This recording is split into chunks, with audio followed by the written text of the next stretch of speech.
This is a message for my fellow white radicals and white organizers in the kind of radical leftist and revolutionary movement, trying to figure out your place in this movement and kind of where your voice needs to be heard. So, first of all, I have but one opinion on that. You ask anybody of any race, you will get a different opinion on that. And I think we need to badly do away with the belief that any community, especially any racialized community, has a kind of monolithic will. There is not something that Black people want, that Indigenous people want. Everybody is a person. They have their own unique individual experience. They have some needs that are in common with other, similar identities and shared identities. They have some needs that are common with different shared identities, and some of those needs are in opposition with other people within that group. Not all white people have the same will and the same needs and the same desires, and the same goes for any category of people whatsoever: queer people, workers, disabled folks. So I think we need to start there. And so in answering the question of what is white allyship and where does it belong in the movement, there's never going to be one universal answer that is always true. And that is the first thing to start with.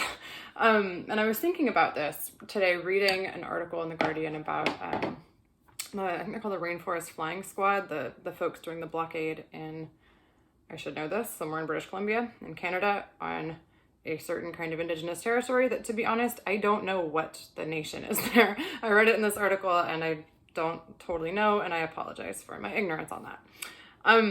But it was just one of those things that has come up, that I've seen come up over and over again in conversations around Indigenous sovereignty and land and environmental blockades and protests, and radical environmental, organizing of, there'll be one Indigenous leader who says, we do not condone this, we don't want this to happen, these folks are uninvited and need to leave our territory.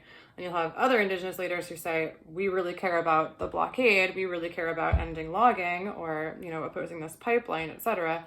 And, we invited these folks to stay and they're welcome here. And as white folks, I think you're in this kind of weird position that almost feels like, you're trying to, sometimes white folks screw up, and we do all the time.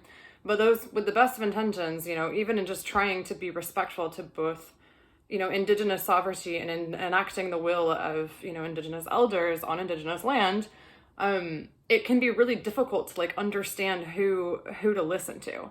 And that brings me kind of my second point, which is you're not gonna, have a politics that makes everybody happy all the time. And that is true no matter who you are. That is true no matter, what group you identify with. But particularly I want to talk to kind of white radicals today that kind of invariably you will piss off somebody because and that's no reason to not keep trying your best. But it's to understand that kind of tokenizing folks of color to say, here's, I'm absolved of, coming up with a politics for myself and using my own best judgment because my token Indigenous person, my token Black person, my token person from the global South, told me, depending on which world you're running in, told me that this is the right politics to have. And I've seen so many white folks invoke kind of the name of insert person of color who's respected in the radical community here as a justification for their own politics, rather than saying, well, this is just my politics and this is what I think is right. And I think I can understand that, I can understand why there is the desire to do that, because as white folks, we are so steeped in kind of colonization and racialized privilege that there's an understandable kind of belief, and I think valid belief, that we don't get to set the rules, the point is we're trying to stop being the ones who set the rules, and we're trying to change society such that white people are no longer kind of the setters of morality and the ones who determine kind of what should be done, not just morally, but in actual, policy and how we go about meeting our needs as a society or a series of societies. So I don't think that impulse is wrong. I just think it's fundamentally limited to kind of absolve yourself of responsibility for your own politics by invoking, a certain leader you're following, who is a person of color. That being said, I think it's also important to look to the voices of especially the Black and Indigenous communities, but all folks of color, as kind of the reference points of well, what should we be allying ourselves with? Where should we position ourselves politically? But because no group has a monolithic will, you're not gonna make friends with everybody, And I think that's one of the things that we've got to understand about just kind of the broader free speech conversation and just kind of situating ourselves in politics and in activism and in organizing, that you can ultimately do whatever you want and other people can ultimately respond to that however they want. You can do your best to enact the will of a certain leader of color that you respect in a certain movement, and some people can still have a problem with that. And I think the question is then, what are you gonna do with the fact that some people have a problem? Because there's this desire, I think, that is not limited only to white organizers. I think all of us humans have it, to be, absolved of responsibility and sin by everybody. This idea of what you are doing is universally the right thing to do, and absolutely everybody agrees and thinks you're wonderful. That is a perfectly normal, valid human need. It is the ultimate need of the ego to be good. And as long as we are identified with our egos, which is a whole conversation for another time, that will be the dominant goal of most of our action for humans in general, is to do what we think is right, to be good in our eyes, of whatever our particular understanding is of human goodness. So understanding that, it makes sense that we would strive to be good, to have a kind of infallible politics that no one is ever going to criticize us for.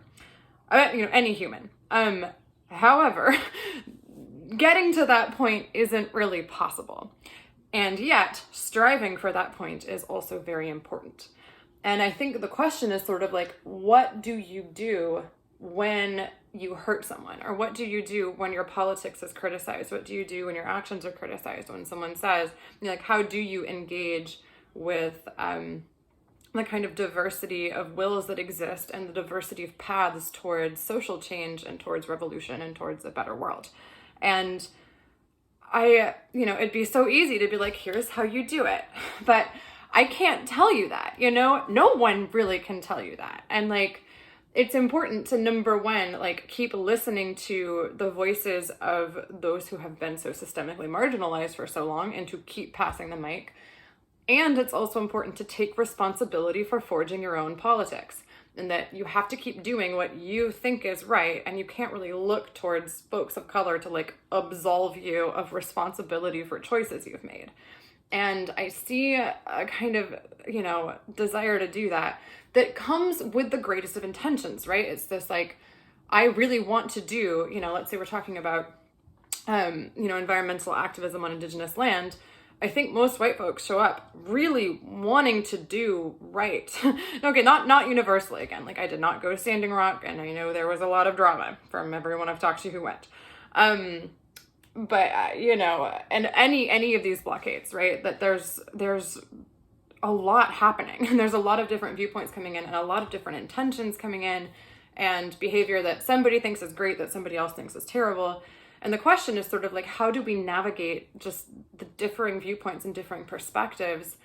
When we even have the best of intentions, let alone when we have intentions that might be more questionable, especially that we're not entirely aware of. And I think the first thing to understand is that you're not going to please everybody all the time, and you never stop learning. You're never done figuring out your politics. And that's the crux of it, right? Is that accept that you're gonna screw up sometimes, accept you're gonna hurt people sometimes, you might get canceled, and that's okay. Other people are allowed to cancel you, and they are not wronging you by doing that. They are not wronging you by criticizing your politics. At the same time, it's kind of up to you to figure out what are you going to do with that. And I think it's important to realize that self-loathing doesn't actually help anybody. it's just kind of pointless, you know? Like, this is something that part of the reason I took a big step back from being super involved in the radical community was that I hit this point of like, as a white person of privilege, the way I'm engaging with my own politics and with my position in this movement and with my own identity, like right now, I need to take a big step back if I'm ever going to do radical work and like myself. And I'm not saying that the radical community, you know, is so oppressive to rich white people and oh my God, we have it so hard. It's nothing like that. It's just saying the way I personally was approaching all of this, I did not feel able to both hold, you know, my own self-worth, my own valuing of myself, my self-love, my self-care, and my prioritization of my own happiness while simultaneously, you know, engaging in radical work the way I was before. And I had to take a step back and be like, okay, I need to learn like how to like myself first before I can even think of like being an active part of the movement in the same way that I was before, because all I'm doing is like projecting my own pain and trauma onto everybody because I feel incapable of meeting my needs for myself. And that's not helping anybody. And it's actually like putting a greater burden on my comrades of color to like perpetually engage with me about my own whiteness. And especially in kind of the call out versus call in culture, like I think it is very important to switch from kind of calling someone out to calling someone in, from telling, you know, punishing someone for doing wrong to teaching someone how to do right, you know, from, like from canceling to empathizing and learning together as a community and teaching one another. I think that is very important. At the same time, I think it's also, you know, no one's responsibility but your own to figure out how you're going to respond to being called out or to making mistakes or to hurting your comrades, especially your comrades of color. And like that we've got to just stop like forcing other people to take responsibility for our own actions, you know, and for our own politics. Like, do your best, like do your best to do right by the communities that you're serving and that you're here to fight in solidarity with and alongside and pass the mic to, you know, do your best. And, you know, do your best to not like trap yourself in an endless cycle of self-loathing and guilt for screwing up sometimes. It is invariable that you will screw up sometimes because like the fact is we don't have a unified politics of what utopia is and how we get there in any community whatsoever, you know, like we have competing even in like the most niche, you know, like communities I ran with that were like, we're going to build dual power in these specific ways with these specific ideologies and these specific, you know, and like the schisms even within like that one revolutionary strategic politics were astronomical. And it's this point of like, there's no, if your goal is to like make everyone agree with you, you will never achieve it. If your goal is to never piss off anybody ever, you know, you're never going to achieve it. If your goal is never to hurt anybody ever, you're never going to achieve it. And so understanding that, the question is then, are you going to continue on in self-loathing, you know, and use passing the mic as a way to absolve yourself of responsibility for your own mistakes and use kind of your own narratives of identity politics as an excuse to keep hating yourself and projecting your own self-loathing outwards onto everybody in your community? Or are you going to kind of step into a space beyond guilt and into a space of just learning that, you know, you do your best and then you make mistakes and other people are allowed to call you out on your mistakes and you can learn from them. But at the end of the day, like you're the one setting your own course here. As much as you can and should, I think there's very few cases in which I'll use shoulds, but in this one I will, can and should like look to folks of color who are, you know, the ones leading these movements to be your leaders and your thought leaders. That like looking to have a thought leader does not mean that you know, you're absolved of responsibility for making up your own mind. Ultimately, nobody can determine your thoughts and your behavior for you. And so I think it's this space of like, what really does it mean to be a good ally? Like, I don't know, you know, like, I don't know. And I don't know who gets to decide. Like, is it my job as a white person to talk to other white allies to say, you know, here's what we should be doing, y'all? Is it my job to pass the mics to folks of color? Is that putting folks of color in the position to like shepherd white people as opposed to white people figuring it out for themselves when they should? And I think depending on who you ask and depending on how you phrase the question and what the context is, you'll get as many different answers as there are people in the room. So from my perspective, the kind of most efficacious way to deal with this is just to observe the kind of understanding, number one, that your freedom ends where someone else's begins. You are going to do what you are going to do, and they are going to respond to it how they are going to respond to it. And what you do from there comes back to, well, you are going to do what you are going to do. And looking for some kind of morally absolute, like, righteous politics that can never be, like, just do your best, y'all. And that's sort of point number two. Like, just do your best. Like, authentically do your best. Keep challenging yourself to do your best, but do your best, understanding that it was your best, and that also, just because it was your best in the past doesn't mean that it's still the best you can do. Which brings me to point three, which is keep learning. Accept that you will never stop learning. None of us will ever stop learning. No matter who we are, what politics we have, where we come from, what identities we have, we will never stop learning. We are all learning the art of building utopia. And we are all, honing our ability to get there and honing our understanding of what it means.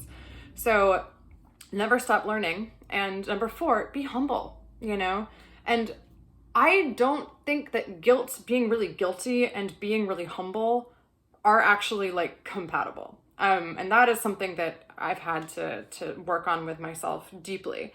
That, when you're in a space of like deep self-loathing, it's this expectation of your own perfection, which kind of has built into it a kind of arrogance.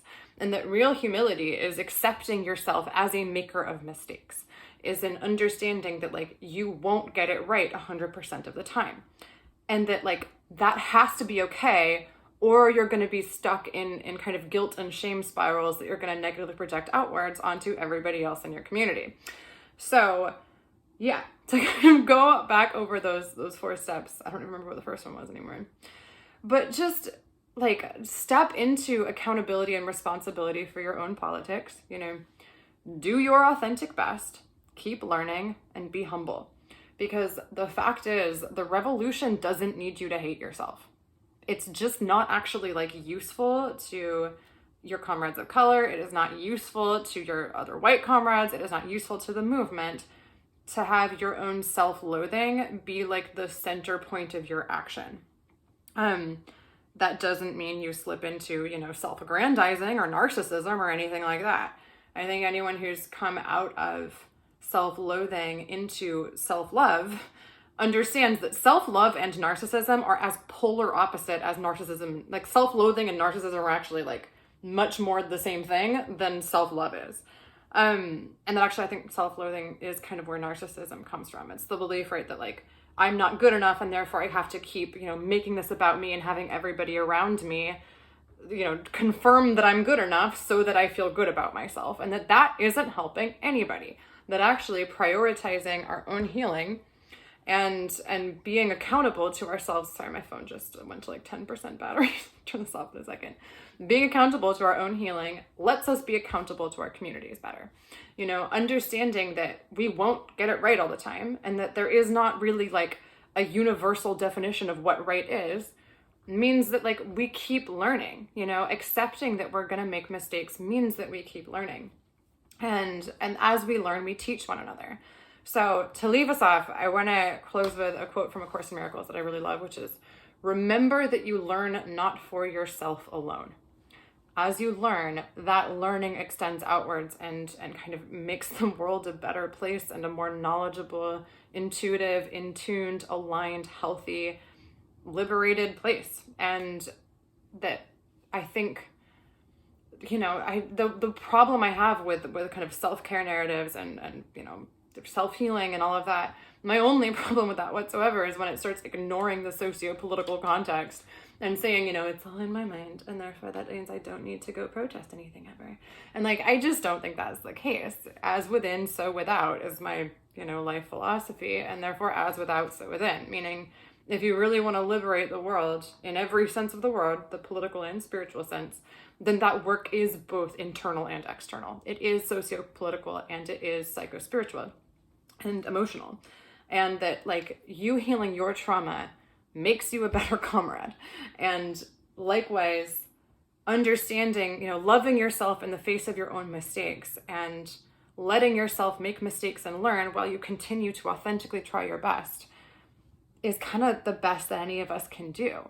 So I hope that helps. If you're, a white comrade struggling with all of this and locked in cycles of self-loathing that you keep spewing outwards, to understand that like both you're like allowed to like yourself, you're allowed to love yourself, you're allowed to care for yourself, you're allowed to like yourself, and you doing that is going to stop you from projecting your own self-loathing onto your comrades. So please care for yourselves, care for your communities, and bring about a world of less suffering, both in the streets and in your own mind. Have a good week.